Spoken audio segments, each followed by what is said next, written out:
آپ کا صبر کا جو آرٹیکل ہے اس میں آپ نے فرمایا ہے کہ تمہارے ارادوں میں کسی اور کا ارادہ بھی شامل ہے، اس کا کیا مطلب؟ ایک بندہ بہت دور دراز کا سفر کر کے ایک بزرگ کے پاس گیا، بزرگ کو جا کے ملا اور سلام کے بعد کہا کہ میں بڑی دور سے آیا ہوں، 1 سال میں نے سفر کیا ہے، اتنے 100 میل میں پیدل چل کے آپ کے پاس آیا ہوں۔ بزرگ نے کہا کہ تو 1 سال کی بات کر رہا ہے اور میں 20 سال سے تیرا انتظار کر رہا ہوں۔ تو اس کے دور سے چل کے آنے میں اس کی جستجو بھی شریک تھی، تو کسی ایک کے آنے میں دوسرے کا ارادہ بھی شامل ہے، اس کو تم اپنا ارادہ کہتے ہو۔ بعض اوقات یہ مشیت ہوتی ہے، جو تمہارا ارادہ بن گیا مگر ہے وہ مشیت، کہتا ہے کہ اس کے دل میں خواہش پیدا ہو گئی کہ یہاں سے نکل جاؤں، تو دراصل اب مشیت کارگر ہو گئی۔ بدھا نے کہا کہ یہ کیا زندگی ہے، اس کو چھوڑا جائے۔ اب یہ اس کی ذات کی خواہش ہے کہ اس کو چھوڑا جائے، اور مشیت کیا کام کر رہی ہے، اس نے بدھا سے کوئی کام لینا ہے، وہ آگے جا کے یہ کام کرے گا۔ تو قدرت جب آپ سے کام لینا چاہے تو وہ ایسا انتظام کرتی ہے کہ آپ سمجھتے ہیں کہ یہ میری خواہش ہے۔ مثلا انسان کہتا ہے کہ اب میں لاہور چلا جاؤں اور وہاں جا کے رہ لوں۔ اب مشیت کا یہ کام تھا کہ تمہیں لاہور بلایا جائے، فلاں جگہ چلے جاؤ اور فلاں جگہ یہ واقعات ہو جائیں۔ دراصل ہمارے ارادوں میں اس کا ارادہ شامل ہے، اسی کو مشیت کہتے ہیں کہ ہم سمجھتے ہیں کہ یہ ہمارا ارادہ ہے، مگر دراصل وہ تقدیر ہوتی ہے، مقدر ہوتا ہے اور اس کی خوش بختی ہوتی ہے۔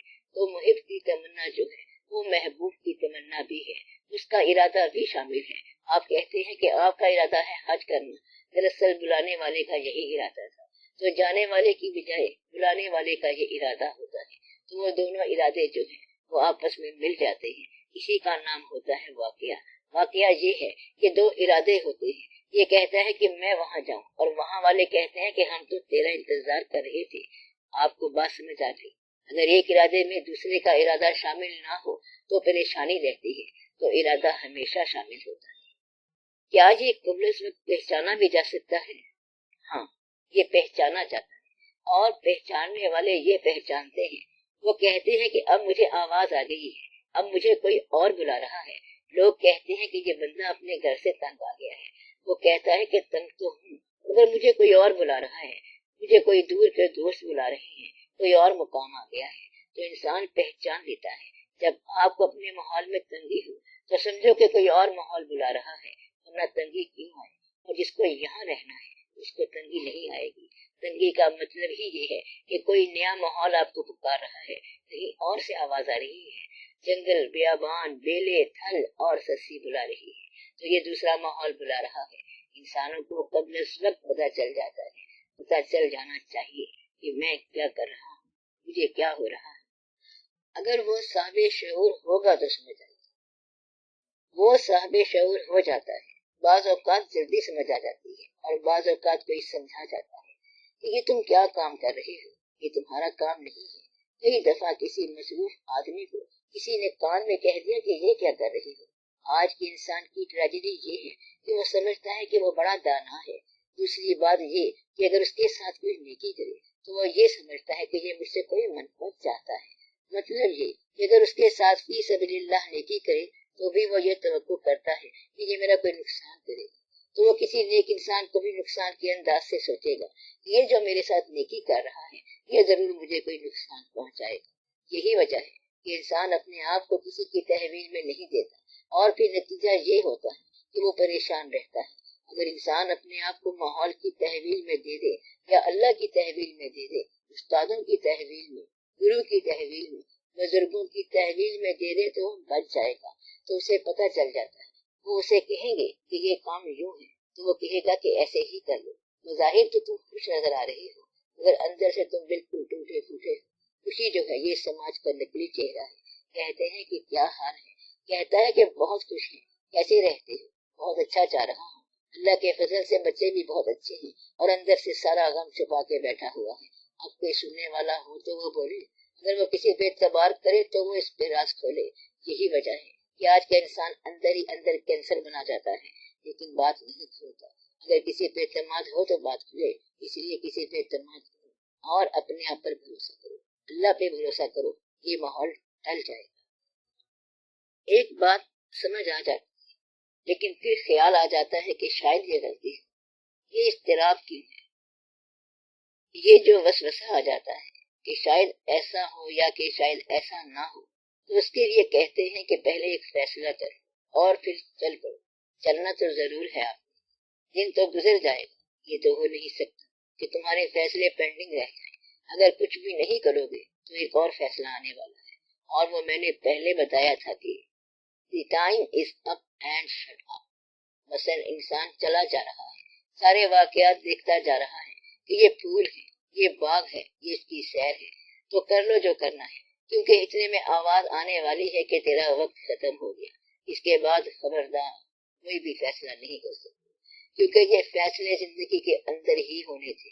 اب زندگی کا جو ٹائم ہے وہ اس کے اعلان آنے کی حد تک ہے، اور جب اعلان ہو جائے گا کہ تمہارا وقت جو ہے وہ پورا ہو گیا اور فلاں بن فلاں روبرو حاضر ہو، تو تم روبرو حاضر ہو جاؤ گے۔ یہ نہ کہنا کہ مجھے تھوڑا سا کام کرنا تھا، کچھ کاغذات اور چابیاں ہیں، بچوں کو اکاؤنٹ بتانے تھے، تو وہ کہے گا کہ یہ تو بچے خود ہی کر لیں گے، وہ تم سے زیادہ دانا ہے، فکر نہ کرو، تمہارا سارا مال اڑا دیں گے، جو تم نے سنبھال کے رکھا تھا وہ سب ضائع کر دیں گے۔ اس لیے یہ کہو کہ اللہ کا فضل ہونا چاہیے۔ یہ نصیحت یاد رکھو کہ اللہ اتنا غریب بھی نہیں جسے تم سمجھ رہے ہو کہ اس سے تم خزانے مانگ لو اور وہ مائنڈ کر جائے، وہ دے گا۔ وہ کہتا ہے کہ مجھے تمہارے گمراہ ہونے کا یقین نہ ہو تو میں شاید تمہارا مکان سونے کا بنا دوں، مگر اسے تمہارے گمراہ ہونے کا یقین ہے۔ اور پھر ایک وقت آئے گا جب تم اللہ کے آگے جا کے چیخو گے کہ تم نے مجھے اتنا مال کیوں دیا کہ میں دوزخ میں آ پہنچوں، تو یہ اللہ تعالیٰ خود ہی فرماتے ہیں کہ مجھے تمہارے گمراہ ہونے کا یقین ہے، لہٰذا میں تمہارے مکان سونے کے نہیں بناتا، ورنہ وہ بنا دے تو اس کو کیا فرق پڑتا ہے۔ زمین کے خزانے بھرے پڑے ہیں، وہ اللہ تعالیٰ کے کام تو نہیں آنے، وہ خزانے استعمال ہونے ہیں۔ سونا زمین کے اندر رہے گا، اور جو زمین میں دفن ہے وہ پھر 400 سال کے بعد زمین سے نکل آئے گا۔ کہتے ہیں کہ زمین سے 16 کلو گرام کا ایک ہار نکل آیا، اگر اب نہ نکلے تو زمین کے اندر سے سونا پھر نکل آئے گا۔ تو زمین کی ہر چیز زمین کے اندر رہتی ہے، یہ بڑا امانت خانہ ہے۔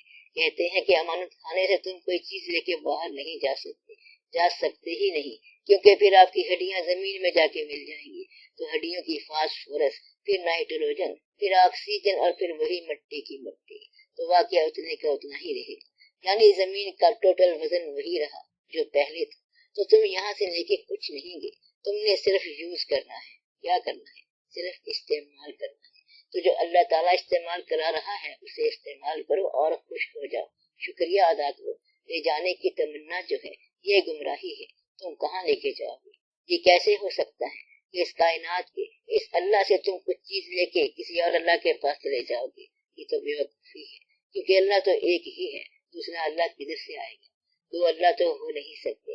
یہ نہ کرنا کہ پہلا ایک تو سمجھ آیا نہیں اور دوسرے کا سوچنا شروع کر دو۔ ہمارے لیے ایک اللہ ہی کافی ہے۔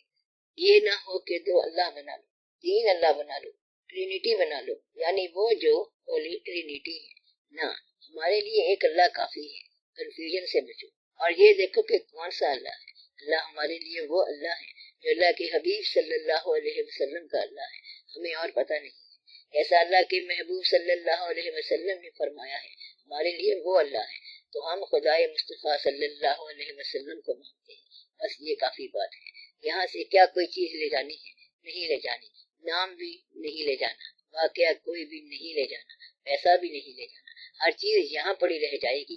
خزانہ دیتے ہوئے اللہ کو کوئی کمی نہیں ہے، وہ دے سکتا ہے، لیکن بات یہ ہے کہ پہلے اس سے اصلاح مانگو اور نیکی مانگو، بلکہ خود آپ نیکی کرو اور وہ دین کے حساب سے ہو۔ اگر وہ خزانے دے دے تو اللہ کو کوئی فرق نہیں پڑتا، وہ جس کو چاہے عطا کر دے۔